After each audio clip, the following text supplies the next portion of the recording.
चलिए शुरू करते हैं आज का सत्संग। हाथ जोड़ लें, आंख बंद कर लें और परमात्मा के साथ कनेक्शन जोड़ेंगे।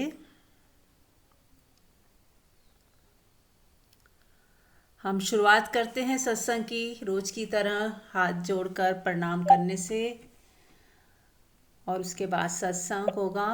बीच बीच में मेडिटेशन और लास्ट में भी मेडिटेशन, और जिसको जो पूछना है वो बीच बीच में पूछेंगे। तो सबका स्वागत है। एक बार फिर से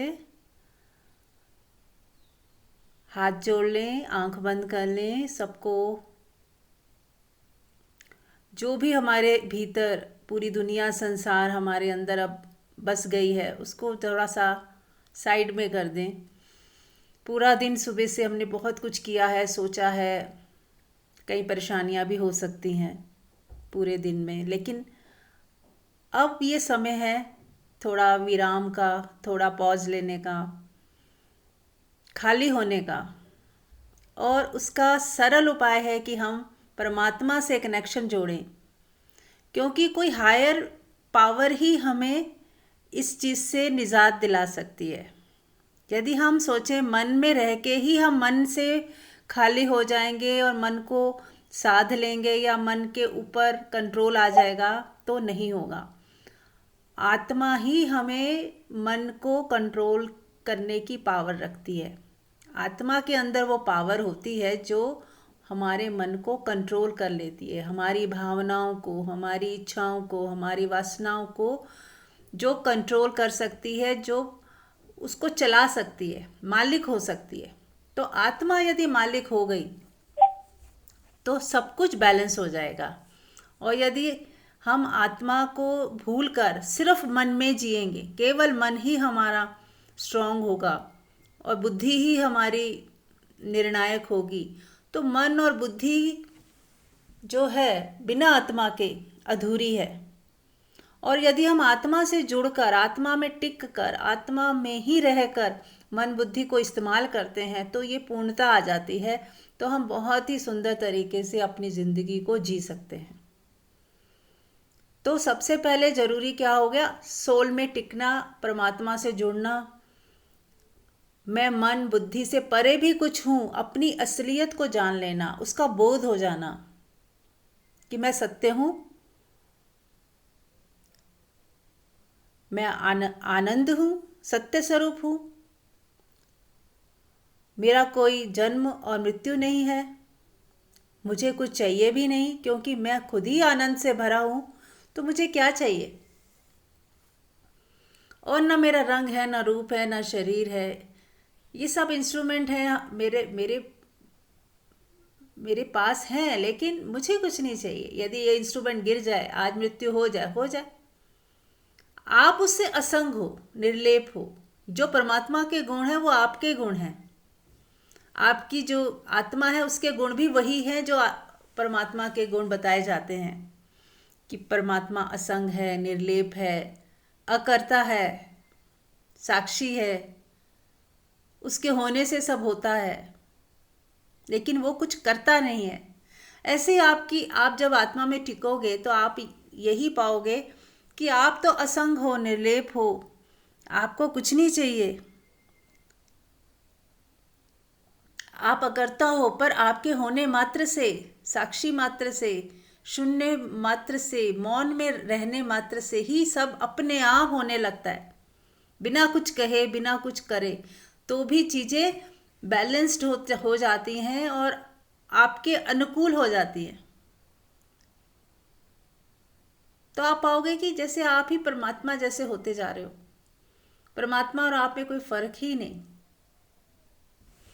लेकिन हाँ, शरीर है, मन बुद्धि भी होगी, रिलेशनशिप भी हैं, पैसे भी कमाने हैं, पर ये आपको फिर खेल जैसा लगेगा। फिर ये आपकी वो लीला हो जाएगी कि जैसे परमात्मा ने ही शरीर धारण करके कोई लीला कर रहे हैं, निर्लेप रहते हुए भी लिप्त हो रहे हैं, निर्लेप होकर भी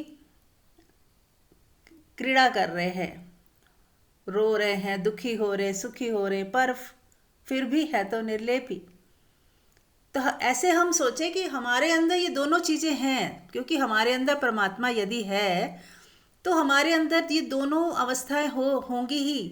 एक तो हम जुड़ जाते हैं किसी के साथ, अटैच हो जाते हैं, दुखी सुखी भी होते हैं, तो ये होगी प्रभु की लीला। और प्रभु जो असंग है, निराकार भी है, जिसका कोई नाम रूप भी नहीं है, पर वो है, तो वो प्रेजेंस भी हमारे अंदर है।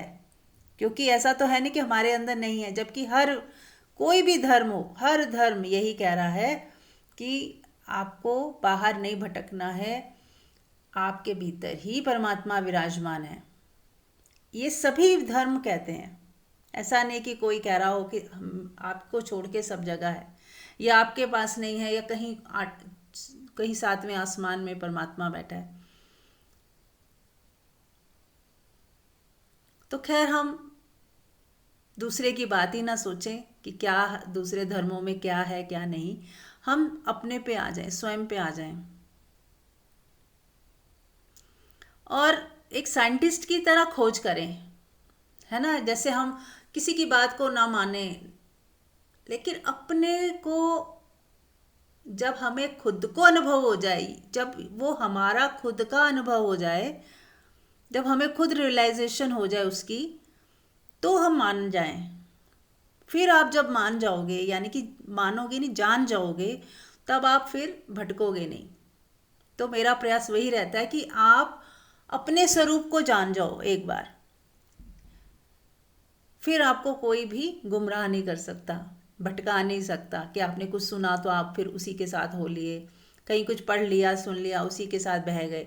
क्योंकि अब आपकी आंखें हैं, अब आप देख सकते हो कि क्या सही क्या गलत। आप अपने अनुभव को ही साक्षी माने, वो प्रत्यक्ष प्रमाण है।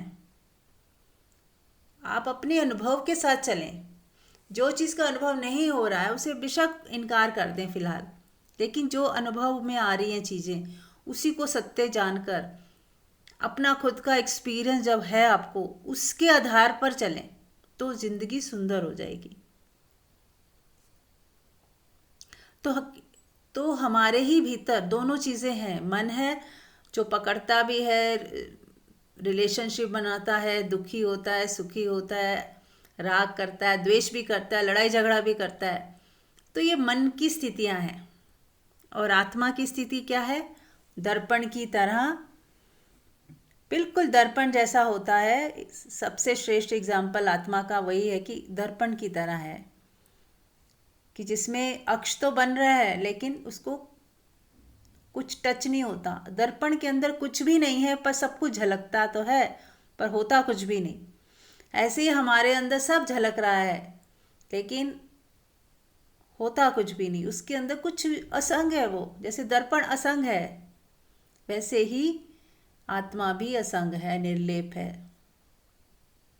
वो कभी अशुद्ध हुई ही नहीं।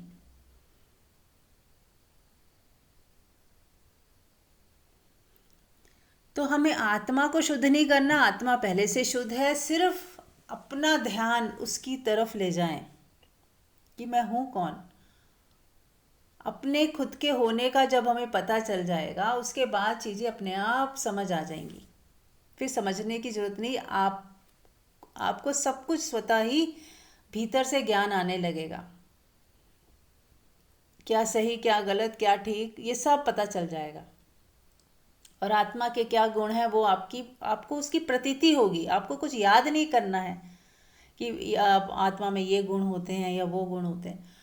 हमें अनुभव करना है, हमें खुद को जानना है कि मेरी आत्मा यदि है तो मुझे क्यों नहीं प्रतीत हो रही, और यदि नहीं हो रही है तो उसके लिए क्या करना है मुझे। उसी के लिए हम सत्संग सुनते हैं, उसी के लिए हम मौन साधना करते हैं, उसी के लिए हम आंख बंद करके कुछ देर बैठते हैं स्वयं के साथ, उसी के लिए हम स्वाध्याय करते हैं कि देखो तो सही मेरे अंदर कहाँ कौन सी मैल आ गई है जो दर्पण को जिसने ढक दिया है। और वो मैल क्या है? काम, क्रोध, लोभ, मोह, ईर्ष्या, द्वेष, है ना। भेदभाव रखना, दूसरे को नीचा, अपने को ऊपर रखना, अपने को ज़्यादा बुद्धिमान समझना, अपने को सही समझना, आई एम राइट, जो मैं सोचता हूँ, जो मैं कहता हूँ, जो मैं करता हूँ, बस वो ठीक है। यदि कोई मुझे समझाए तो मुझे अच्छा नहीं लगता, क्योंकि मैं तो सोचता हूँ, मैं तो बुद्धिमान हूँ, मैं तो सब जानता हूँ। तो जो सब जानते हैं ऐसा उन्हें लगता है कि आई एम राइट, तो वो भी कहीं ना कहीं ईगो ट्रैप में ही फंसे हुए हैं। और जो कहते हैं मुझे कुछ नहीं मालूम, मैं तो पैरों की धूल हूँ, मैं तो बस कुछ हूँ ही नहीं, मैं तो दीनहीन हूँ, बहुत ही क्षुद्र हूँ, ऐसा भी जो कह रहा है वो भी कहीं ना कहीं ट्रैप में ही है। ना तो हमें सोचना है मैं बहुत कुछ हूँ, आई एम समथिंग, और ना ही सोचें कि मैं कुछ भी नहीं हूँ। बस ठहर जाएं, शांत हो जाएं। ना तो आप सोच रहे हो कि मैं कुछ हूँ, ना आप सोच रहे हो मैं कुछ भी नहीं हूँ। दोनों ही छोड़ दें। हम होता क्या है, हम अपोजिट्स पकड़ लेते हैं। जब कोई कहता है कि झूठ नहीं बोलना, तो हम सच बोलने की कोशिश करते हैं। उसका अपोजिट एकदम मन पकड़ता है कि अगर झूठ नहीं बोलना है तो सच बोलना है। तीसरा कुछ नहीं सोचता कि ना तो झूठ बोलना है ना तो सच बोलना है, बस शून्य हो जाना है। ना झूठ को इम्पोर्टेंस देनी है, ना सत्य को इम्पोर्टेंस देनी है, कुछ कुछ करना ही नहीं, करता भाव ही गिरा देना है। फिर जो हो सो हो। उस वक्त की डिमांड क्या है? प्रभु जो बुलवा दे, जो सही होगा, विवेकपूर्ण होगा, सर्व के भलाई के लिए होगा, वो हो जाएगा, वो बुल जाएगा।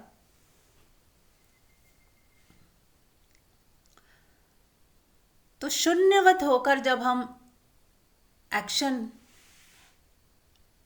जब हमारा एक्शन शून्यवत होता है, हम लेते नहीं है शून्य में, आप एक्शन लेते नहीं हो, आप आपसे स्पॉन्टेनियस एक्शन होते हैं,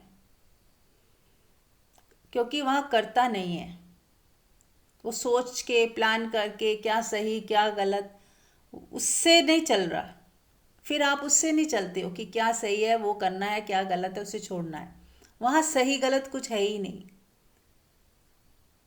वहाँ शून्यवत है, यानी कि तीनों गुणों से परे जब हमारी छलांग लग जाती है, ना रजस है, ना तमस है, ना सत्व है, वहाँ आत्मा है, आत्मा की स्थिति है। आत्मिक स्थिति में रहकर जब हमारा स्पॉन्टेनियस एक्शन होते हैं, वही साधक की असली स्थिति है और वहीं तक हमें पहुंचना है। तो जब तक आत्मा में पूर्ण स्थिति नहीं बनती, तब तक हमें क्या करना है? सत्वगुण को बढ़ाना है। और उसके बाद फिर कहते ना, उसकी कृपा होती है, तो कब आत्मा में छलांग लग जाएगी, कब पूरी तरह से आप आत्मिक हो जाओगे, वो प्रभु कृपा से और आपकी पात्रता से हो जाएगा। तो जो चीज़ हमारे हाथ में नहीं है, उसकी उसके लिए प्रयास ना करते हुए हमें, हमारे हाथ में क्या है? सतोगुण बढ़ाएं। जितना अगर हमें क्रोध है, नफरत है, शिकायतें उठती हैं, तो हमें सतोगुण बढ़ाना है। तो क्या करना है? दया करनी है, करुणा करनी है, प्रेम करना है, अनकंडीशनल लव करना है। प्रेम से बात करें, झुककर बात करें, किसी का मन ना दुखे ऐसे बात करें।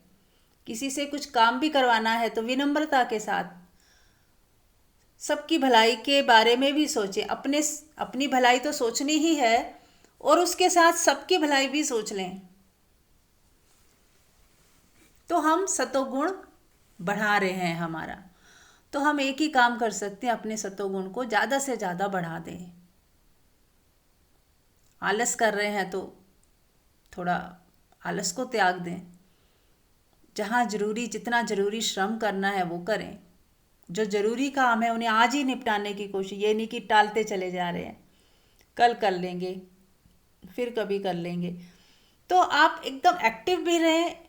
करता है तो इसका मतलब ये नहीं कि आप बिल्कुल निष्क्रिय होकर बिस्तर पे पड़े हैं कि कुछ करना ही नहीं मुझे। तो वो आलसी नहीं होता। अकर्ता का मतलब ये नहीं कि हम आलसी हो जाएं और हम कुछ कर ही नहीं रहे, बैठ गए जी हमें तो अकर्ता होना है, मैं तो असंग हूँ, मुझे लेना देना ही नहीं, जो मर्जी हो रहा है आसपास। ऐसा नहीं है। यहाँ पे ऐसी बात नहीं है कि आपको कुछ करना नहीं है। जो सही लग रहा है स्पॉन्टेनियस एक्शन होंगे, लेकिन कर्ता भाव नहीं होगा। ऐसा लगेगा प्रभु करवा रहे हैं या हो रहा है। आप प्रभु को भी बीच में नहीं रखना चाहते, तो आप ऐसा आपको लगेगा सब हो रहा है, उसकी भगवत्ता है, उस वो प्रकृति ही परमात्मा है, बस हो रहा है।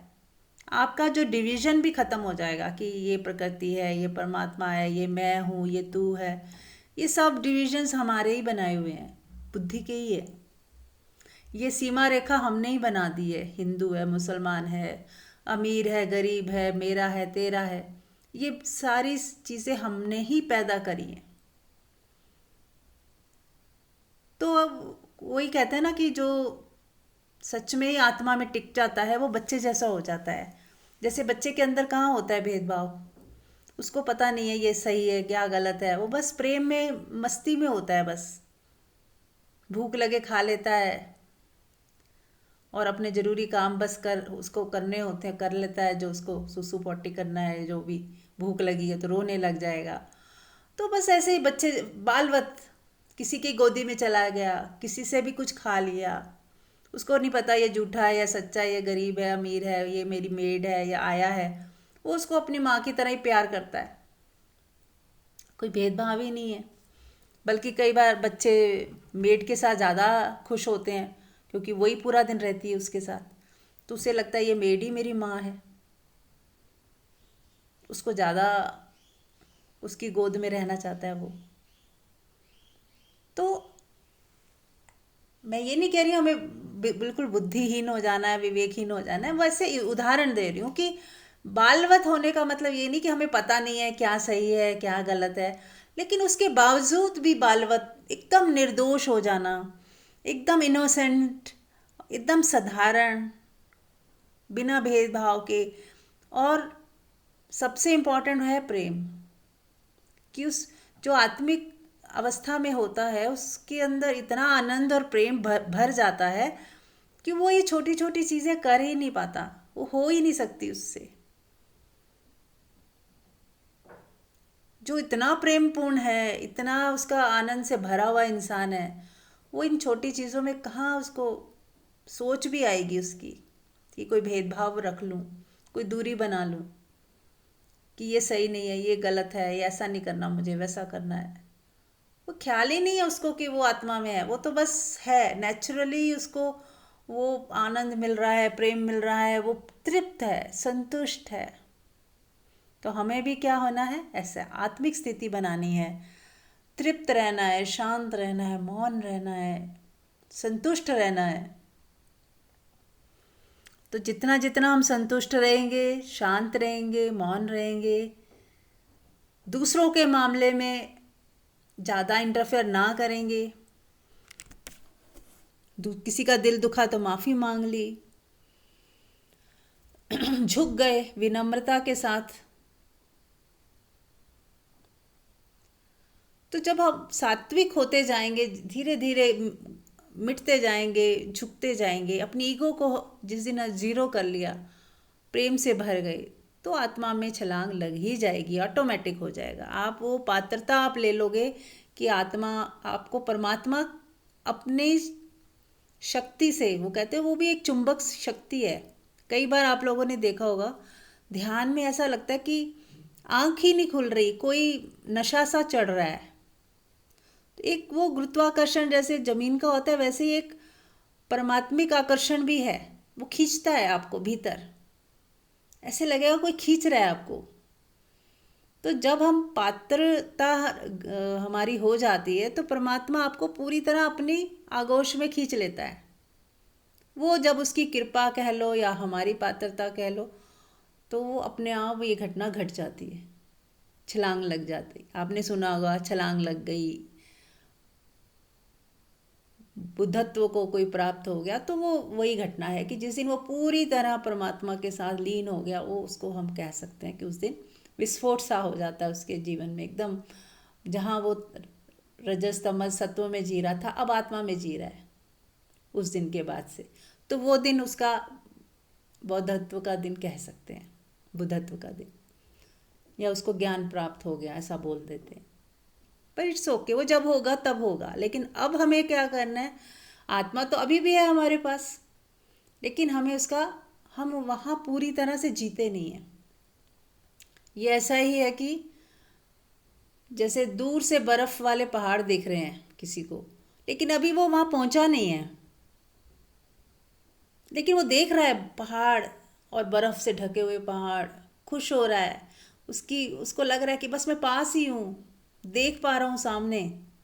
ऐसे ही हो जाता है जब कोई साधक बहुत ध्यान साधना करता है, तो उससे लगता है बस आत्मा, झलक मिल रही है मुझे, मैं आत्मा में ही हूँ ऐसा लग रहा है, पर वो पूरी तरह से नहीं होता, दूर से ही झलक आ रही होती है। फिर एक दिन ऐसा होता है कि वो वहीं जैसे कोई बर्फ़ के पहाड़ के ऊपर खड़ा ही हो गया हो, वो दूरी भी मिट गई कि दूर से जब दिख रहे थे और अब वहाँ अब खड़ा हो गया।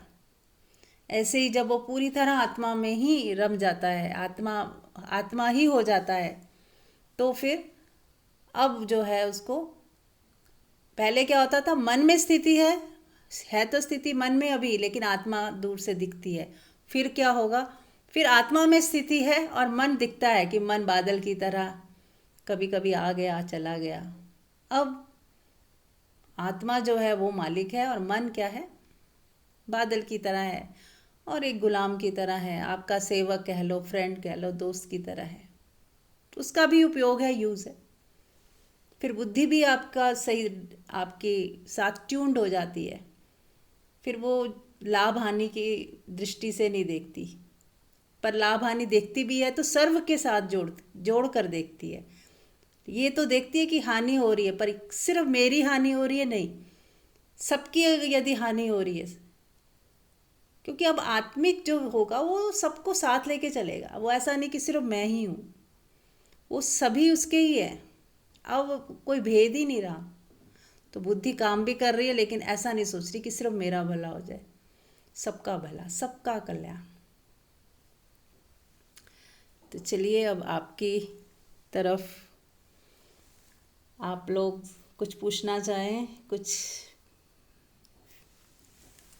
शेयर करना चाहें तो आपकी बारी है।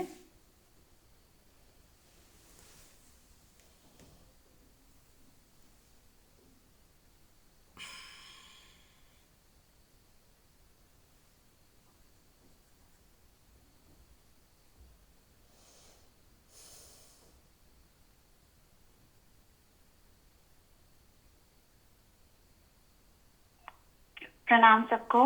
मीरा जी प्रणाम। प्रणाम। जी सुप्रिया। जी मीरा जी, जैसे मेरा थोड़ा सा सवाल अभी के टॉपिक से हटके है, ये तो बात आपने बहुत अच्छे से समझा दी है। मुझे ये पूछना था, जैसे अलग अलग टेक्निक्स होती हैं, कभी प्राणिक हीलिंग है, कभी रेकी है, कभी चक्रा बैलेंसिंग है, तो ऐसे कभी कोई नाम जाप है, कुछ भी जैसे जिसका कोई जो आपका पैटर्न हो, जो आप प्रैक्टिस में करते हो। तो ये अलग अलग प्रैक्टिसेस हैं, लेकिन सबकी मंजिल तो एक ही है। जैसे हम कहते हैं कि अलग अलग रिलीजन्स हैं और ईश्वर एक है, वैसे ही ये अलग अलग टेक्निक्स हैं। जैसे आप भी हमें इतनी सारी ओशो की अलग अलग प्रैक्टिसेस करवाते रहते हो, तो मतलब कभी कभी ऐसा लगता है जैसे कोई एक प्रैक्टिस में थोड़ा सा दिल लगता है, या उस प्रैक्टिस को करने से आपको थोड़ा अच्छा अनुभव होता है, पर फिर आप चेंज कर लेते हो। तो इज इट ओके कि हम ऐसे चेंज करते रहें, और जब जैसे जो सुझाव दे बुद्धि, और वैसे ही अपना रूटीन प्रैक्टिस रखें? Is that okay? क्योंकि मैं किसी को भी टेक्निक को बहुत लंबे समय तक मैं देख रही हूँ, मैं पकड़ नहीं रही। और हाँ, एक वो बात अलग है कि जैसे मैं इनिशिएटेड हूँ या मैं राधा स्वामी फॉलोअर हूँ, तो वो नाम जाप एक अलग वो है जो मेरे को मेरे अभ्यास में अक्सर रहता ही है।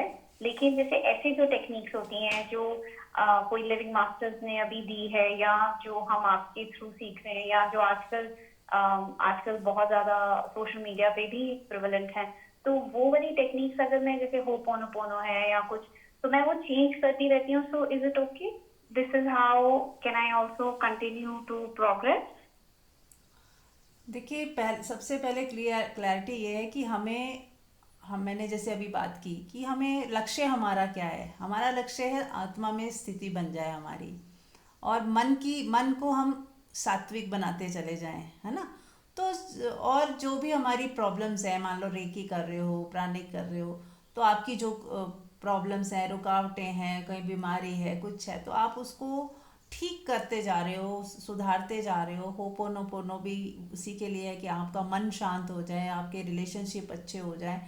अब ये सब हम कर क्यों रहे हैं? इसलिए कर रहे हैं कि हमारी स्थिति आत्मा में बन जाए। क्योंकि जो व्यक्ति बहुत परेशान है, दुखी है, बीमारियों में लगा हुआ है, अब वो उसको आत्मा से अभी ज़्यादा कुछ लेना देना नहीं है। वो कहता है मेरी तकलीफ दूर हो जाए पहले, तो पहले मेरे रिलेशनशिप में रोज़ लड़ाइयाँ हो रही हैं, पहले वो ठीक हो जाए।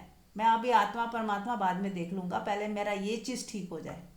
अभी आपको दांत में दर्द है और मैं कहूँ सत्संग सुन लो, तो आप कहोगे प्लीज़ अभी थोड़ा पॉज ले लेते हैं, पहले मैं अपनी कोई मेडिसिन कर लूँ या अपनी ट्रीटमेंट ले लूँ, डॉक्टर्स के पास चली जाऊँ, फिर मैं आराम से, जब मेरे ये दर्द मुझे तंग नहीं करेगी तो मैं सत्संग भी सुन लूँगी और ध्यान भी कर लूँगी, राइट।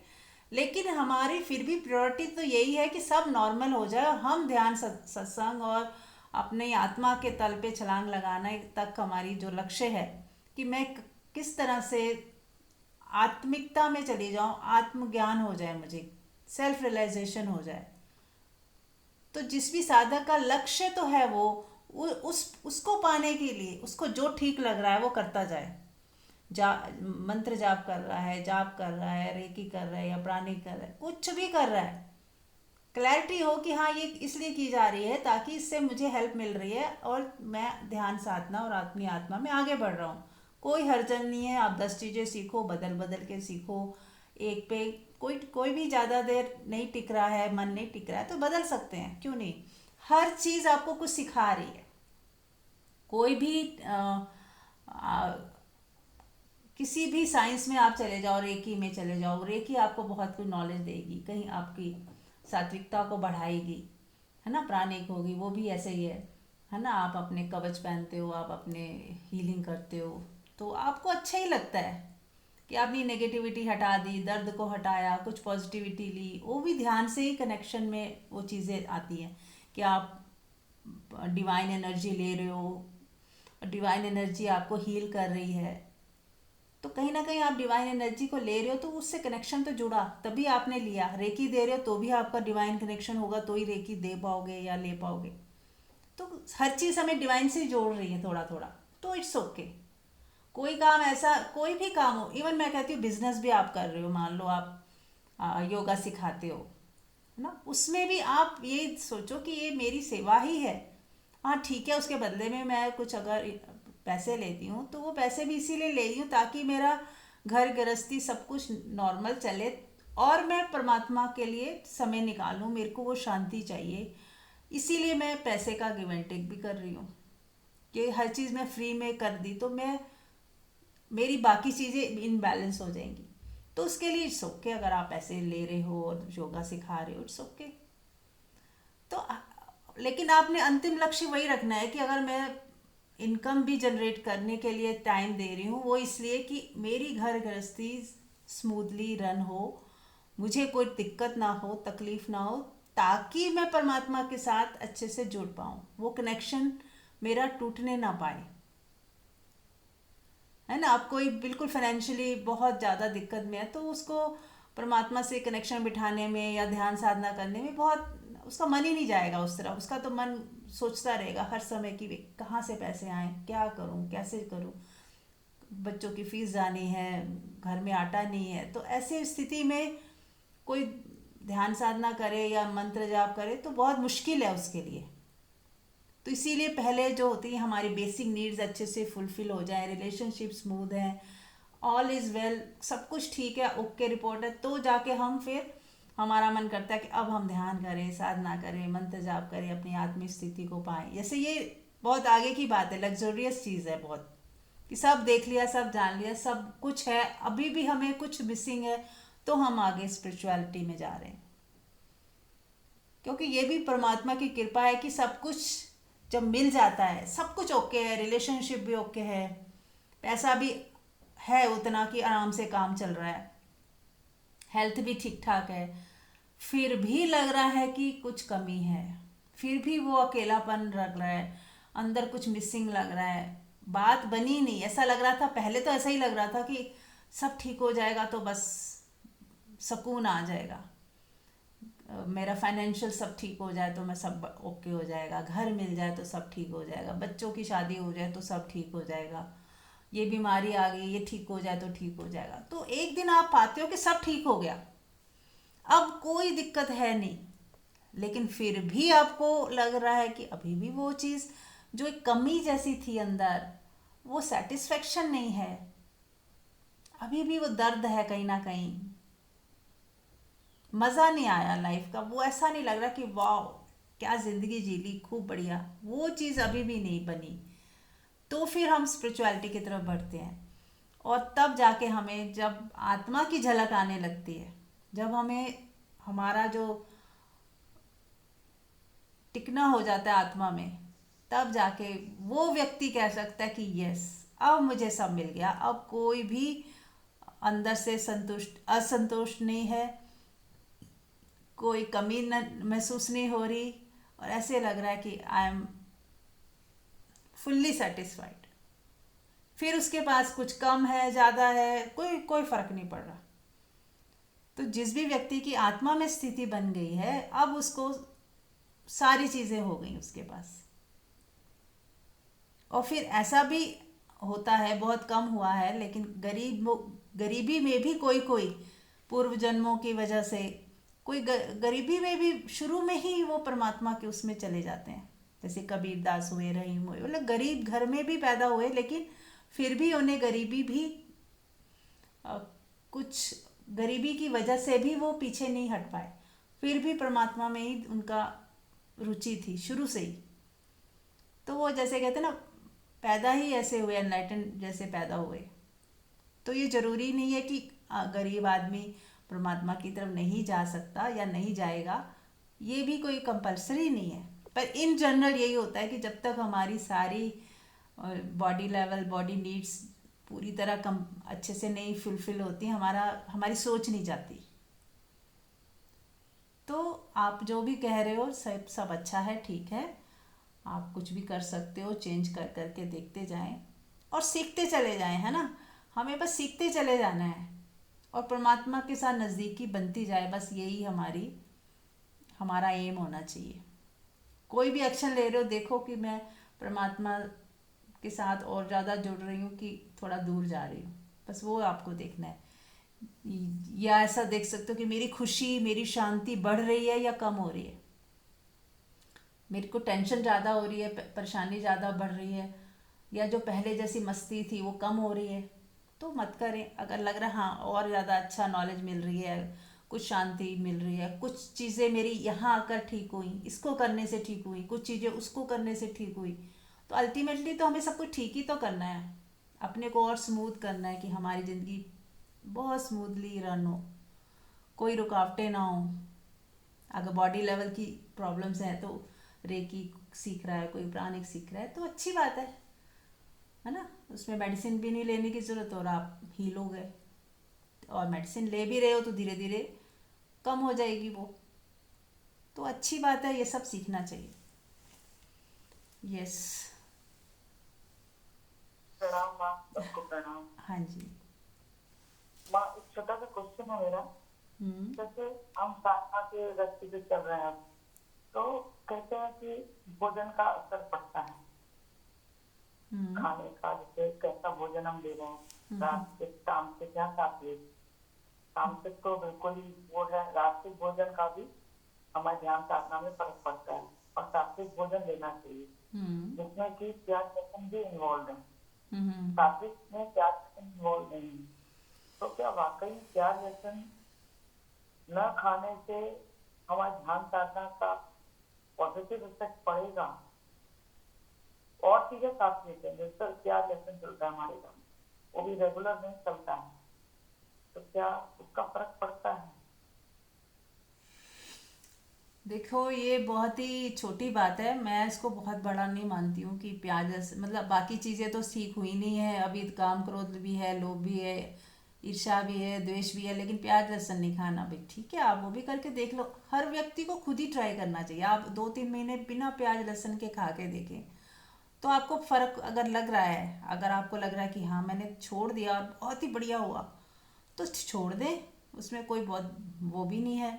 और यदि आप सात्विक होते ही जा रहे हो, परमात्मा के साथ जुड़ते ही जा रहे हो, फिर ये लहसुन प्याज थोड़ा सा खाने से आपकी कोई स्थिति खराब होने वाली है, ऐसा भी नहीं है। तो ये ना पर्सन टू पर्सन डिपेंड करता है कि हर व्यक्ति की क्या सोच है, वो किन आदर्शों को मानता है, क्योंकि हर एक व्यक्ति अलग है, वो किस घर में पला बड़ा है। कोई जैन धर्म में पला बड़ा होगा, वो बचपन से ही खा नहीं रहा, उसको कोई सात्विकता से लेना देना नहीं है, लेकिन अब उसको स्मेल से भी प्रॉब्लम है, वो देखने कोई खा रहा है दूसरा, उससे भी प्रॉब्लम है, क्योंकि उसने अपना संस्कार उसका ऐसा ही बन गया है। अब जो लोग, मान लो कोई ऐसा व्यक्ति है जो जहाँ नॉनवेज ही खाते हैं, अब वो बच्चा उसी में पला बड़ा है, उसको तो वो नॉनवेज आलू टमाटर जैसे लग रहे हैं, उनको कोई फ़र्क ही नहीं लग रहा। तो मैं ये नहीं कह रही नॉनवेज खाना चाहिए, नॉनवेज जहाँ तक हो सके ना खाएं, बहुत ही अच्छी बात है, क्योंकि हम क्यों, जब हमारे पास बेटर ऑप्शन है, कोई मजबूरी हो कि खाना मिल ही नहीं रहा, भूखे मर रहे हैं, तो वो एक अलग बात है। तो वो पर्सन टू पर्सन डिपेंड करता है कौन क्या खाए क्या ना खाए, है ना। लेकिन ऐसा नहीं है कि सिर्फ उसी के ही आपने तो लहसुन छोड़ दिया, प्याज लहसुन, लेकिन बाकी चीज़ें अभी भी वैसी ही हैं, है ना। हमारा सतोगुण अभी भी उतना बढ़ा हुआ नहीं है, तो सिर्फ लहसुन प्याज के खाने से हो जाएगा? हाँ, करके देखिए, एक्सपेरिमेंट करिए। मैंने ऐसा एक्सपेरिमेंट नहीं किया है कि बिल्कुल ही नहीं खाया कभी, और कभी खा नहीं भी खाया तो भी क्योंकि मैंने इसको बहुत लास्ट में ऐसा देखा कि जो मिल गया ठीक है, इट्स ओके, खा लिया तो कोई नहीं, नहीं खाया तो भी कोई नहीं, क्योंकि बहुत छोटी बात लगती है मुझे ये प्याज लहसुन खाना नहीं खाना। ठीक है। जी जी हाँ जी। ठीक, थैंक यू। जी। मेरा भी एक इसी से जुड़ा थोड़ा सा फनी सा क्वेश्चन है, बट मेरा मन है मैं आपसे पूछूं कि जैसे हम कुछ चीज कभी सोचते हैं कि बस अब मैंने मीठा फॉर दैट मैटर नहीं खाना, पर आप फिर भी खा लेते हो, आपका मतलब अपने ऊपर कंट्रोल नहीं होता, मतलब आपको बहुत ज्यादा उस चीज की क्रेविंग होती है। तो ये जो एक्सट्रीम खाने की क्रेविंग है पर्टिकुलरली, उसको कैसे बैलेंस करें? प्लीज थोड़ी कोई वर्ल्डली टिप दो, बिकॉज स्पिरिचुअली तो अलग बात है, बट जैसे आपको ये दिखता है ना, नहीं आपने एक्सरसाइज कर ली, आपने अपना अभ्यास कर लिया है, तो ठीक है खा लो, लेकिन कभी तो हो कि आपने सोचा है कि अच्छा आपने अब हफ्ता मीठा हाथ नहीं लगाना, तो आप ना लगाओ। ऐसे कैसे इसको इसके लिए जो विल पावर चाहिए उसको कैसे वर्क किया जाए? देखो, जब हम मन को बोलते हैं ना कि नहीं खाना, तो वो ज़्यादा ही खाने की सोचता है। तो ऐसा, जैसे मैं अपने को देखूँ तो मैंने कभी नहीं सोचा कि मुझे मीठा नहीं खाना, लेकिन मैं बहुत ही कम खाती हूँ। तो जब हम सोचते ही नहीं ना, हमें लगा जब मीठा आएगा तो, पर इतना कम खाने से, एक गुलाब जामुन आ गया तो मैंने आधा ही खाना है, आधा किसी को दे देना है। आइसक्रीम आई तो मैंने 2 बाइट ही खानी है, लेकिन खानी है, लेकिन बहुत कम, वो ऑटोमेटिक ही मीना जी, होगा। अब ये आप हो ना, फिर ये आप नहीं तो हो, मैं लेकिन जिसको क्रेविंग हो, मैं कई बार अपनी बिटिया को समझाती हूँ कि कीरा हमने मीठा कम करना है और मैं उसको बोलती हूँ कि कीरा तब आपकी ड्यूटी है, आपने मम्मा को मना करना है और मैंने आपको मना करना है। पर ये ना, जब भी मतलब हम दोनों बैठे होते हैं और अगर स्वीट डिश हो घर में, तो बस फिर तो मम्मा बेटी को कोई रोक नहीं सकता। हाँ, तो मैं तो आपको इसके लिए कोई आपसे चाह रही थी कि कुछ नुकसान हो रहा है क्या? समझाना आप। नहीं, मीठा खाने से कोई नुकसान हो रहा है आपकी बॉडी में? नहीं हो रहा अभी, पर अगर ऐसे हम इंजॉय करते रहे, इंडल्ज करते रहे, तो फिर मुझे लगता है कि ध्यान तो रखना चाहिए ना हमें। नहीं, इट्स अभी की ओके। मैं अपनी देखो, तरफ से घर में अभी बहुत कम यूज करती हूँ व्हाइट शुगर, बट फिर भी मतलब मैं ये सोच रही थी, कोई भी ऐसा संकल्प जब लेता है इंसान, ये तो मीठे का एग्जाम्पल है, ऐसे आप टीवी के लिए सोचो कि नहीं अब आपने हफ्ते में सिर्फ 2 आवर्स ही टीवी देखना है टोटल वीक में, या कुछ ऐसे, कुछ भी ऐसे संकल्प करें, हम उस पर रुक नहीं पाते जो हमारे फेवरेट हैं, स्पेशली अगर मेरी और मेरी बिटिया दोनों के फेवरेट है, फिर तो बिल्कुल ही थक जाते हैं हम। हाँ, तो फिर एक ही संकल्प लेना ही छोड़ दो ना, क्यों ले रहे हो? आप डबल डबल फंस रहे हो, क्योंकि आप संकल्प लेते हो तो उसकी भी गिल्ट आती है कि यार मैंने संकल्प लिया और मैं तो उसको निभा नहीं पा रही हूँ, मैं इतनी वीक हूँ क्या? मुझे मीरा जी संकल्प लेना सिखाएं प्लीज, मुझे संकल्प को पक्का करना सिखाएं। चलिए ठीक है, तो कर लेते हैं सभी। आंख बंद करें। एक ये प्रैक्टिस है जो आप लोग करेंगे तो संकल्प आपका फलेगा। आंख बंद कर लें और जिस चीज़ का भी संकल्प लेना है, अभी मैं ध्यान का कर लेती हूँ, वो आप अपने हिसाब से कर लीजिएगा कि मुझे ध्यान में खूब डूबना है ना, खूब गहरे जाना है। तो आंख बंद करके आपको ये बोलते जाओ कि मुझे ध्यान में खूब गहरे उतरना है, खूब गहरे उतरना है, और श्वास को रोक लें। बोलते जाएं और श्वास को रोक लें, तब तक रोक के जितने बार दोहरा सकते हो दोहरा लें। जब आप श्वास को रोक के ये संकल्प दोहराते हो तो आपके सबकॉन्शियस माइंड में चला जाता है ना। और फिर आप श्वास, जब आपको लगे बहुत मुश्किल है तो श्वास दोबारा ले लें। ऐसा आप 7 बार करें, ठीक है? मैंने आपको तरीका बताया, हम सब करें, क्योंकि ध्यान तो सभी चाहते हैं कि गहरे डूबें ध्यान में, तो एक ये चीज़ कॉमन ले लेते हैं, तो करें सभी। मैं ध्यान में पूरी गहरी बहुत शक्ति लगा दूंगी, मैं दिन रात ध्यान ही करना है मुझे, अब बस कुछ और करना ही नहीं है। ऐसे ही बस कुछ कोई लाइन बोलते जाएं और सांस रोक लें।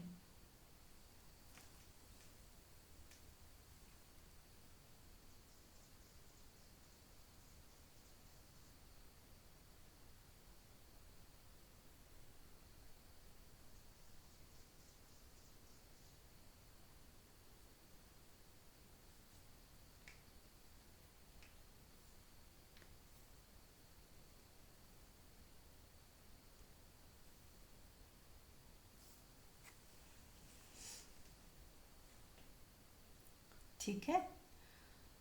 सभी कर पा रहे हैं?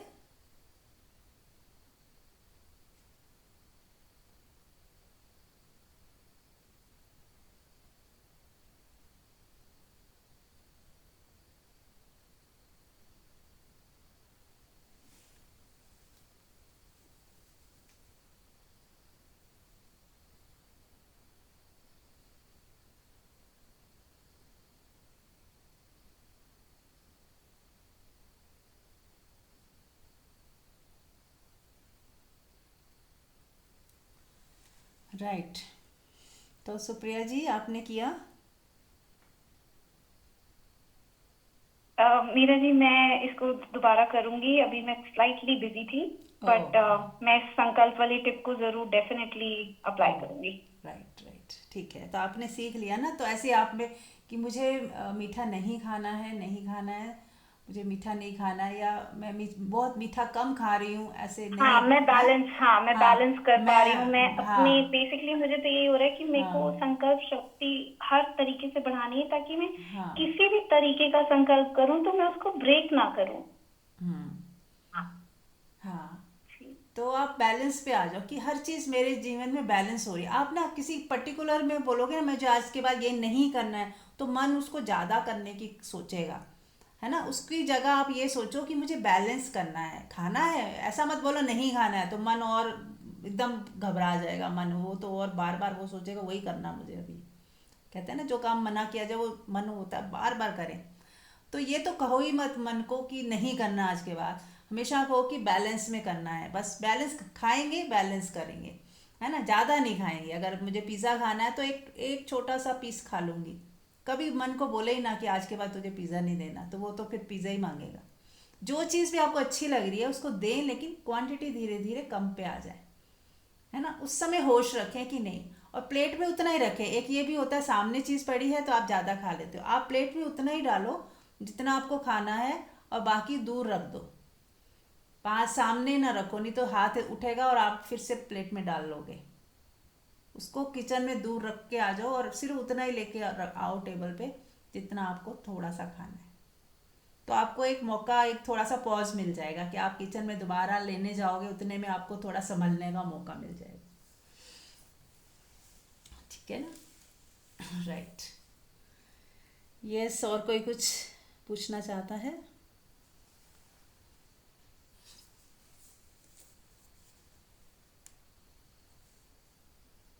मेरा और भी इस पे एक बात और है, मैं नोटिस कर रही हूँ कि जैसे जैसे हम लोग उम्र में बढ़ते हैं, ये बैलेंस नेचुरली आता है। जी मतलब ये चीज मैं नोटिस कर रही थी कि जैसे मेरी बिटिया है, तो मतलब वो, उसकी तो कोई याद ही नहीं है। मतलब मैं कोई सी चीज में भी पूछती हूँ तो कई बार वो मुझे ऐसे मैं बोलती हूँ, कीरत कितना फन बच्चे, कितना फन, 1 घंटा, 2 घंटा, 4 घंटे, 6 घंटे। तो वो कहती है मम्मा हर चीज एक्सट्रीम।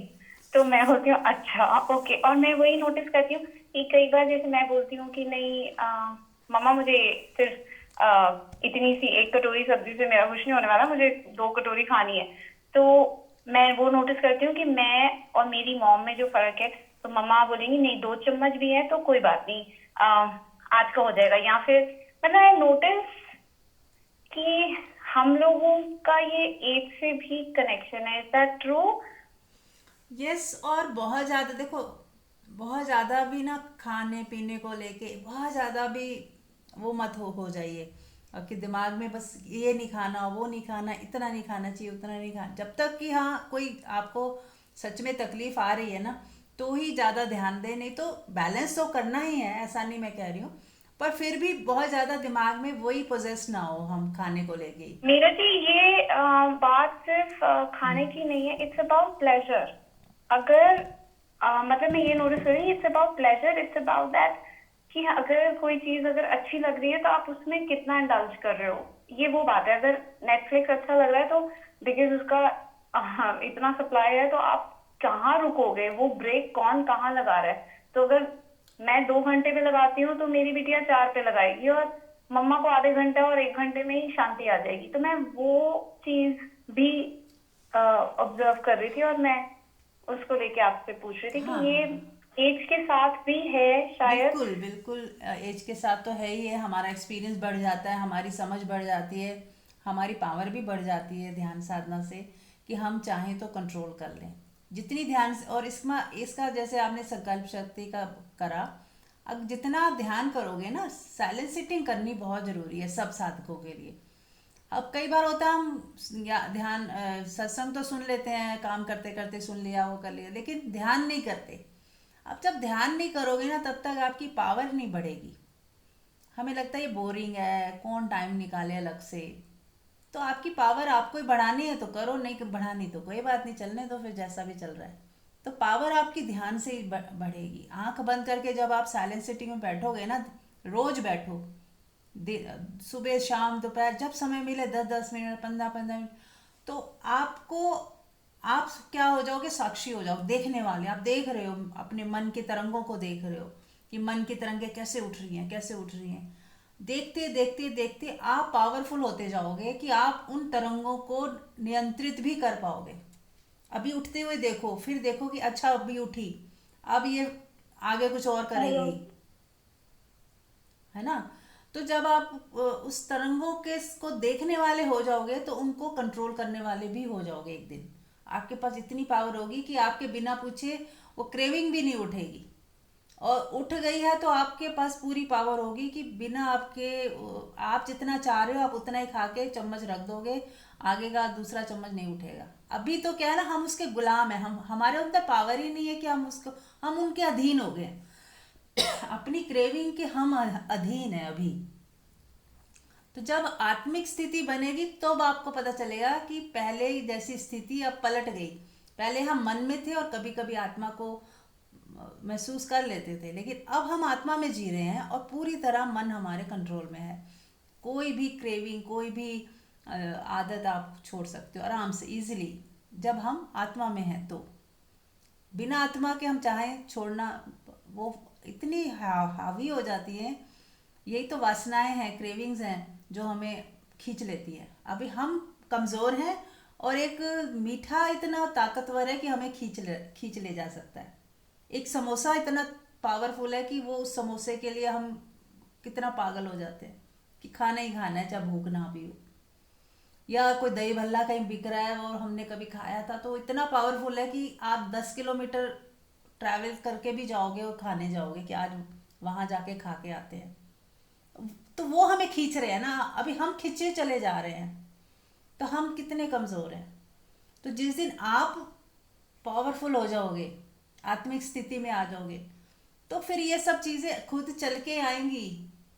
कोई लेके आ जाएगा आपके सामने, लो जी खा लो, तो आप खा भी लोगे थोड़ा सा, लेकिन तब आपकी कोई क्रेविंग नहीं है, कोई वासना नहीं है। पर अब आप खिंच नहीं रहे, आप इतने वो हो जाओगे पारसमणि की तरह कि आप अब खींच रहे हो, मतलब बिना आपके अकर्ता भाव में सब कुछ खिंचता चला आएगा अब आपकी तरफ। अब आप लोगों के पीछे नहीं भाग रहे। अभी क्या हो ना, कोई भी व्यक्ति अच्छा लगा, अब वो खींचे चला जा रहा है हमें, जैसे कोई अदृश्य डोर है, वो हम खींचे चले जा रहे हैं उस व्यक्ति की तरफ। वो नहीं बुलाए, नहीं पूछे तो हम रो रहे हैं। इसका मतलब मैं पावरफुल कम हूँ, वो व्यक्ति ज़्यादा पावरफुल है, जिसकी जो हमें खींचे चले जा रहा है। तो हम इतने पावरफुल हो जाए कि हम किसी से ना खींचे, किसी के इन्फ्लुएंस में ना आए, किसी से प्रभावित ना हो। हम बैठे हैं और कहीं खींच नहीं रहे, शांत बैठे हैं अपने में, कोई खींच नहीं रहा, ना कोई मीठा खींच रहा है, ना कोई समोसा खींच रहा है, ना कोई व्यक्ति खींच रहा है, ना कोई धन खींच रहा है कि ये कर ले वो कर ले वहाँ भाग जाए, ना कोई दृश्य खींच रहा है कि अरे वो दृश्य कितना सुंदर था, वहाँ गए थे कितना मज़ा आया था, अब फिर हम भाग रहे हैं। तो सब हमें भगा रहा है, कुछ ना कुछ खींच रहा है, खींच रहे हैं हम दूसरों के सहारे। तो आपको ऐसा हो जाना है कि अब आप नहीं खींच रहे, पर सब खींचते हुए आपके पास आएंगे। फिर प्रकृति कहेगी कि हाँ आप आओ, वहाँ पे आप अपने चरण डालो, उस जगह को पवित्र करो। तो ऐसे कोई बन जाएगा सीन कि आप चले ही जाओगे बिना चाहे, मतलब आप खींच नहीं रहे थे, आप अपने में स्थित थे, लेकिन फिर भी हालात ऐसे बन गए, आपका जाना हो गया। इसको ऐसा कह सकते, जाना हो गया, आपके वहाँ चरण पड़ने थे। उस धरती पवित्र हो जाएगी आपके वहाँ चरण पड़ने से। कहते हैं ना कि जो एनलाइटेंड होता है, वो जहाँ बैठा है, जहाँ खड़ा है, जिससे बात कर रहा है, वो कितने सौभाग्यशाली है। तो आपके घर में कहते हैं ना, उनके चरण डलवाओ, ताकि आपके घर की पूरी वाइब्रेशन ही बदल जाए उसके बैठने मात्र से। तो हमें वो बनना है, हमें उनकी पूजा नहीं करनी एनलाइटेंड मास्टर्स की, हमें खुद एनलाइटेंड होना है। हमें कृष्ण की पूजा करके ही शांति नहीं ले लेनी कि बस हमने पूजा कर ली हो गई बात, हमें खुद कृष्ण हो जाना है। हम ओशो को सुने, लेकिन हमें भी ओशो की जैसी वो महानता को प्राप्त करना है जो ओशो ने प्राप्त की है ना। तो हमें खुद अपने को वहां तक ले जाए कि अब हमें पूरा कंट्रोल है हमारे अपनी इंद्रियों पे। तो है, इसीलिए तो कहते हैं ना, जो जिसने इंद्रियों को जीत लिया वो ही स्वामी है। और उसके लिए करनी पड़ेगी ध्यान साधना, तभी तो हम पावरफुल होंगे। आत्मिक स्थिति बनानी पड़ेगी, और मुश्किल नहीं है, सिर्फ चाहत की बात है। यदि हम चाहेंगे, जहाँ हम इतना समय दूसरी चीज़ों में देते हैं, लेकिन हम चाहते ही नहीं, इसलिए हम इधर ध्यान ही नहीं देते। हमें लगता है इसके बिना तो काम चल ही रहा है आराम से। जिस दिन आपके हृदय में आ गया कि ये मेरी फर्स्ट प्रायोरिटी है, ध्यान साधना सत्संग, फिर आपको कोई नहीं रोक सकता।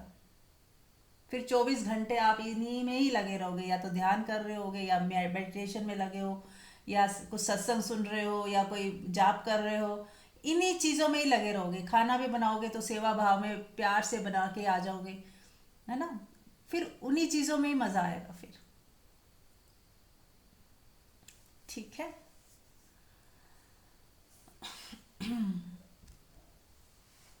Thank you so much Meera ji, ये बहुत हेल्पफुल टिप्स थी।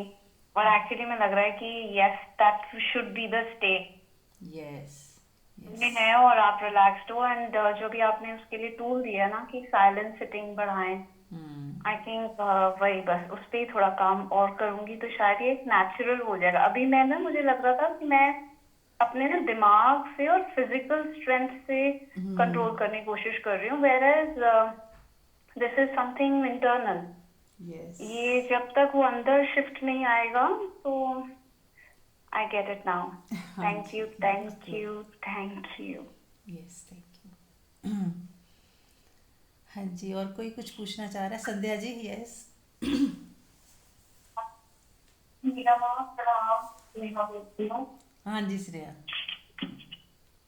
हाँ जी, साथ में बैठी थी मम्मी के। जी जी। हाँ जी, अभी ये जो आपने बताया, जैसे अपने ध्यान करते जाते हैं तो आत्मा की स्थिति मजबूत होती जाती है। हम्म तो इसी के लिए थोड़ा अच्छे और गहरे में समझना चाहती हूँ कि जैसे हम ध्यान कर रहे हैं और परमात्मा से, डिवाइन एनर्जी से हम जुड़ते जाते हैं, हम्म तो हमारी लाइफ में मतलब जो नॉर्मल लोगों को या जनरल कहा जाए कि मिरेकल्स होते हैं, वो चीजें हमारी लाइफ में बहुत डे टू डे बेसिस पर होने लगती हैं।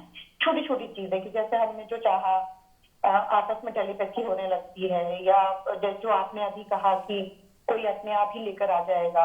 हम्म तो ऐसे छोटी छोटी छोटी तो चीजें होती हैं और हमारा ये विश्वास भी अंदर से आता जाता है कि हमें कोई प्लानिंग नहीं करनी, परमात्मा जहाँ ले जाए सब व्यवस्था हो जाएगी।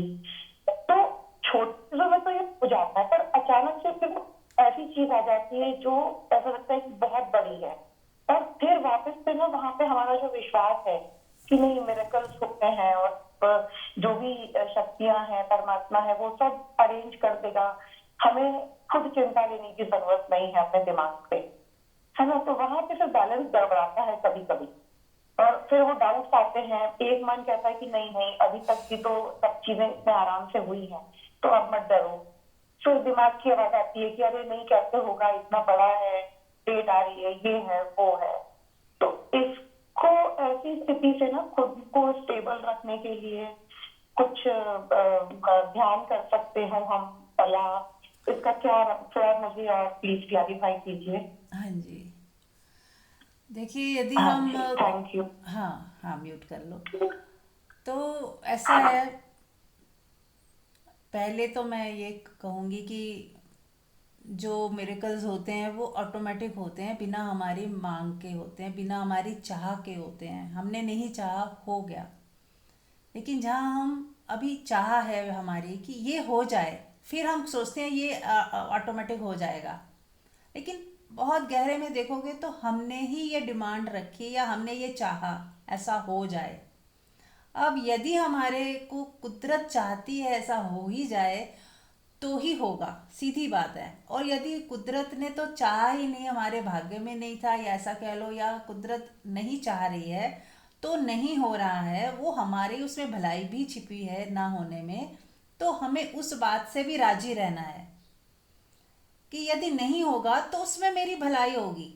अभी हम सिर्फ एक पक्ष को लेके चल रहे हैं कि मुझे परमात्मा पे भरोसा है कि ये हो ही जाएगा, और मुझे मतलब होना ही चाहिए। तो जैसे कि हम एक कंपल्शन कर रहे हैं प्रकृति और परमात्मा पे कि ये मैं तेरी भक्त हूँ, या मैं तुम मेरा ध्यान है या मेरी साधना है, तो ये काम तो होना ही चाहिए। और अगर और बीच में डाउट भी आ रहा है कि डेट आ रही है या कुछ है, हमें पैसे जमा कराने, होगा नहीं होगा, तो अब ये क्या हो गया कि पूरी तरह लेट गो नहीं हुआ यहाँ पे। तो अगर हम पूरी तरह लेट गो कर दें कि स्थितियां परिस्थितियां जैसी भी बनेंगी मुझे स्वीकार है, तो आप टेंशन फ्री तो हो गए, आज ही हो गए, इसी क्षण हो गए। चीजें तो अभी कुछ भी नहीं हुई, एज इट इज ही हैं, लेकिन आप निश्चिंत हो गए भी दो ही तो रिजल्ट आएंगे, या तो ये हो ही जाएगा या तो ये नहीं होगा। अब हमारा मन कहता है ये नहीं होगा वाला ऑप्शन मुझे अभी एक्सेप्ट, स्वीकार नहीं है, कम स्वीकार है, मजबूरी में स्वीकार है, लेकिन हंस के स्वीकार नहीं है कि नहीं होगा। तो आपने अपने मन में ये स्थिति पैदा कर लो कि मुझे ये जो नहीं है वाला भी स्वीकार है, और पूरी तरह से स्वीकार है। होगा तो ठीक, नहीं होगा तो ठीक, और रास्ते तो खुलते जाएंगे, होने वाला होगा तो रास्ते बनते जाएंगे, और यदि नहीं होना तो दिख रहा है तो फिर उसका भी कोई ना कोई सोल्यूशन और उसका एंड पॉइंट आएगा ही। तो मैं दोनों में राजी हो जाती हूँ। तो आप जब दोनों को साथ लेके चलोगे ना, यस और नो दोनों ही स्वीकार हैं, तो आप निश्चिंतता को प्राप्त होगे। और जब आप निश्चिंतता में जीते हुए देखोगे, फिर साक्षी भाव का जन्म यहीं से होता है, जब हम निश्चिंत हैं। हमारी कोई चॉइस नहीं है अब कि यही होना चाहिए, तब चॉइस ही नहीं है। और जब हम इतना भरोसा तो रखते ही हैं कि अगर प्रकृति चाहेगी होगा, और यदि प्रकृति ही नहीं चाह रही तो मैं उसे स्वीकार करती हूँ। आज ही स्वीकार कर लें तो बस फिर खेल है, देखें, होना होगा हो जाएगा, नहीं होना होगा नहीं होगा, और दोनों में मेरी भलाई छिपी है, ये भरोसा रखें। ठीक है ना? Is it clear?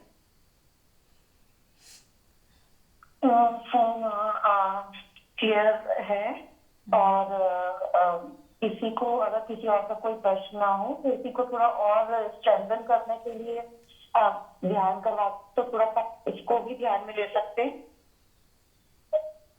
हाँ जी, ठीक है, मैं करवा देती हूँ, स्वीकार भाव के ऊपर करवा हाँ देते हैं। हाँ जी, ठीक है। जी, थैंक यू। हाँ जी, ठीक है। चलिए, टाइम भी हो गया है तो हम छोटा सा ध्यान कर लेते हैं, और फिर जिसके पास समय होगा वो शवासन में लेट के ध्यान में डूबे। तो स्टार्ट और मैं इसका करा रिकॉर्ड देती हूँ। भी देना। जी। आज का कल का ना रिकॉर्डिंग बाद सुनने के लिए हाँ बाद में। और हाँ जी, ठीक है। हाँ, यूट्यूब में सब आ जाएंगे, कल का भी आएगा, आज का भी आएगा। हाँ, ठीक है, ठीक है। आंख बंद कर लें।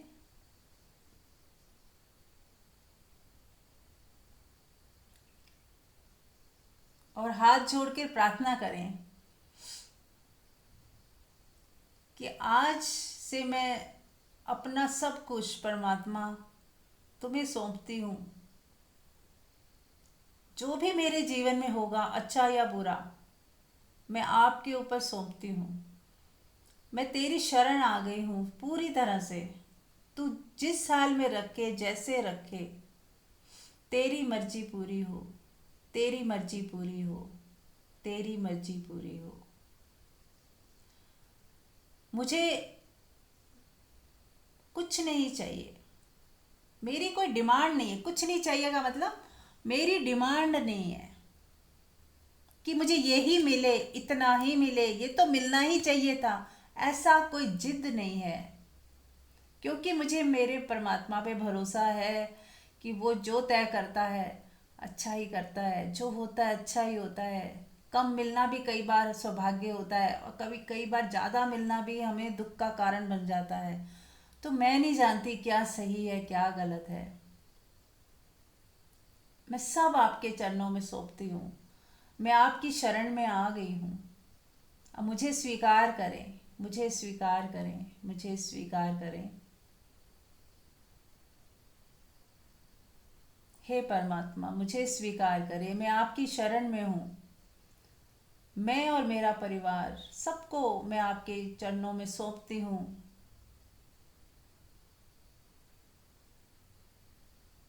मैं जिनसे भी जुड़ी हुई हूँ, जिनकी वजह से मुझे हलचल मचती है या मुझे दुख होता है, तकलीफ होती है, उन सबको मैं आपके चरणों में सौंपती हूँ।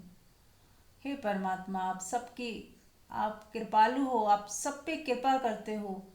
मुझकी, मेरे और मेरी फैमिली के ऊपर भी आप अपना प्रेम रस बरसाएं, अपना आशीर्वाद दें। आप चाहें तो क्या नहीं हो सकता। और मुझे आप पे पूरा भरोसा है कि जो भी आप मेरे लिए निर्णय लेंगे वो उचित ही होगा, वो फलकारी होगा, मेरे लिए अच्छा होगा, मेरे भविष्य के लिए अच्छा होगा। आपने आज तक मुझे भरपूर दिया है, भरपूर दिया है। उस सब के लिए धन्यवाद, उन सब के लिए धन्यवाद, उन सब के लिए धन्यवाद। और आगे भी जो भी मिलेगा उस सब के लिए धन्यवाद, धन्यवाद, धन्यवाद। आपने आज तक कोई कमी नहीं छोड़ी है, तो आगे भी सब अच्छा ही होगा, मुझे पूरा विश्वास है।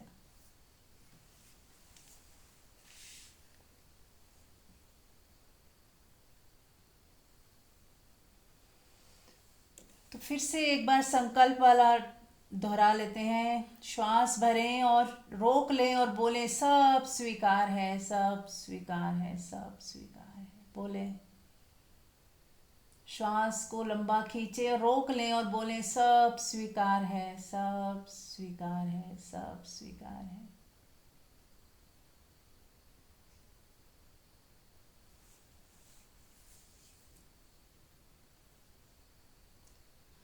और पूरी कायनात से एक बार फिर से माफ़ी मांग लेते हैं। यदि मेरे कर्मों की वजह से कोई रुकावट हो तो मुझे क्षमा करें, मेरी भूलों को मैं स्वीकार करती हूँ और आपसे माफ़ी मांगती हूँ। I am sorry, please forgive me. Thank you, I love you. I am sorry, please forgive me. Thank you, I love you. I am sorry, please forgive me. Thank you, I love you. I am sorry, please forgive me. Thank you, I love you. I am sorry, please forgive me. Thank you, I love you. I am sorry, please forgive me. Thank you, I love you. अब हम पूरे कायनात से तो माफ़ी मांग ही चुके, फिर भी जितने भी देवी देवता हैं, एनलाइटन मास्टर्स हैं, उन सबको याद करें और उन्हें अपने आसपास महसूस करें कि वो सब आपको देख रहे हैं, आपको आशीर्वाद दे रहे हैं, आपकी तरफ देख के मुस्कुरा रहे हैं और उनको साक्षी मानते हुए, उनको हाजिर नाजिर मानते हुए फिर से एक बार दोहरा दें। I am sorry, please forgive me. Thank you, I love you. मैं अपने कर्मों की, अपनी गलतियों की क्षमा मांगती हूँ। मेरे से जो भी गलतियाँ हुई हों, जाने अनजाने, मुझे माफ़ कर दो। मुझसे जो भी भूलें हुई हैं, मुझे माफ़ कर दो। I am sorry, please forgive me. Thank you, I love you. I am sorry, please forgive me. Thank you, I love you. I am sorry, please forgive me. Thank you, I love you. I am sorry, please forgive me. Thank you, I love you. जितने भी ग्रह नक्षत्र हैं, सूर्य, मंगल, शनि, राहु, केतु, शुक्र, बुध, सबको सामने देखें और उनसे, उन सब से माफ़ी मांगते हुए कि अपने कर्मों को मैं ठीक रखूंगी।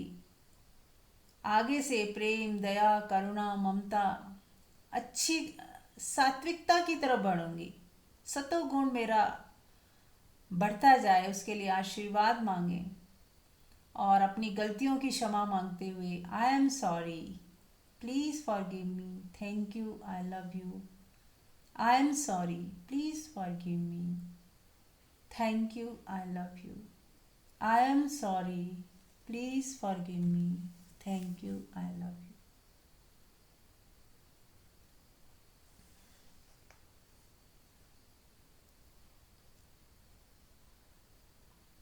अपने पूर्वजों से, जो कहते हैं ना पितृदोष, मातृदोष और कई दोष बताते हैं, तो अपने जितने भी आपके मदर, फादर, ग्रैंडफादर जितने भी हुए हैं, उन सब से माफ़ी मांगे और उनकी मुक्ति के लिए प्रार्थना भी करें कि आप जहाँ हो खुश रहो, आप अपनी मुक्ति के राह पे चलो। मैं आपके लिए प्रार्थना करती हूँ, आपको मेरा भी पुण्य लगे।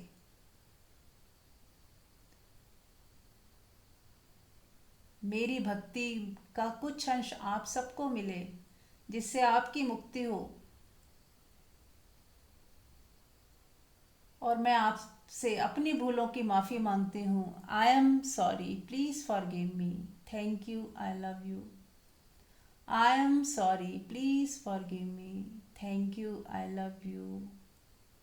I am sorry, please forgive me. Thank you, I love you.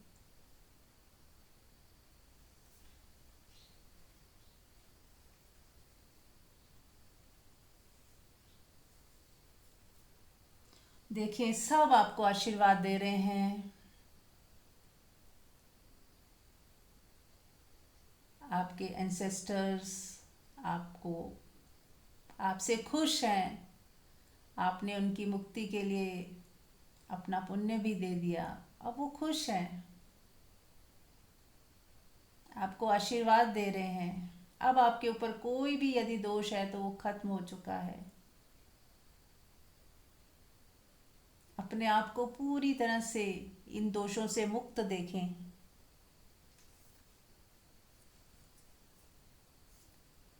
और अपने जितने भी और भी दुनिया में जितने लोग हैं, जितनी आत्माएं हैं, हम उनसे भी एक बार माफ़ी मांग लेते हैं कि जाने अनजाने किसी भी जन्म में हमसे कोई भी भूल हुई, किसी का भी दिल दुखा हो और किसी ने यदि मेरा दिल दुखाया हो, मैं सबको माफ़ करती हूँ और अपने कर्मों के लिए, अपनी गलतियों के लिए माफ़ी मांगती हूँ। I am sorry, please forgive me, thank you, I love you. I am sorry, please forgive me, thank you, I love you. I am sorry, please forgive me, thank you, I love you. देखिए कैसा feel हो रहा है। पूरी कायनात आप पे आशीर्वाद बरसा रही है। हो सके 10 मिनट लेट जाएं और उन आशीर्वादों को अपने ऊपर गिरता हुआ महसूस करें कि सबकी ब्लेसिंग्स हम सब पर पड़ रही है, सबके आशीर्वाद हम सब पर बरस रहे हैं। और इन आशीर्वादों में अपनी फैमिली मेंबर्स को भी देखें कि उनके ऊपर भी सब आशीर्वाद बरस रहे हैं। अपने कमरे में सबको बैठा हुआ महसूस करें कि वो आपके साथ ही बैठे हैं सभी मेंबर्स, और पूरे कमरे में आशीर्वादों की बारिश हो रही है।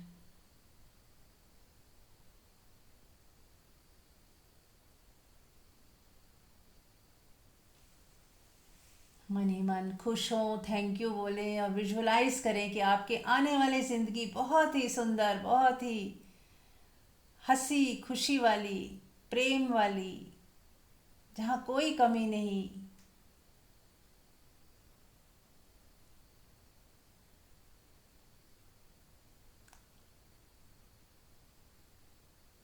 अपने आप को स्वस्थ देखें, हंसता खेलता नाचता हुआ देखें कि आप बहुत खुश हो, नाच रहे हो, गा रहे हो, मस्ती में जी रहे हो और लोगों का भला कर रहे हो, सबका कल्याण कर रहे हो।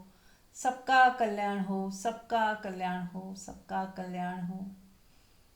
और संकल्प लें कि आज से मेरे पास जो भी एक्स्ट्रा होगा उसको मैं लोक कल्याण के लिए लगाऊंगी, सबकी भलाई के लिए लगाऊंगी। मेरी ज़िंदगी में अब जो भी हो, सब उसमें सबका भला हो, सब शामिल हैं उसके अंदर। सबका भला हो, सबका कल्याण हो। लेट जाएं शवासन पर और इसी भाव में देखें सबके आशीर्वाद आप पे बरस रहे हैं। डिवाइन एनर्जीज आपके घर में आ चुकी हैं, इसका मज़ा लें। Thank you.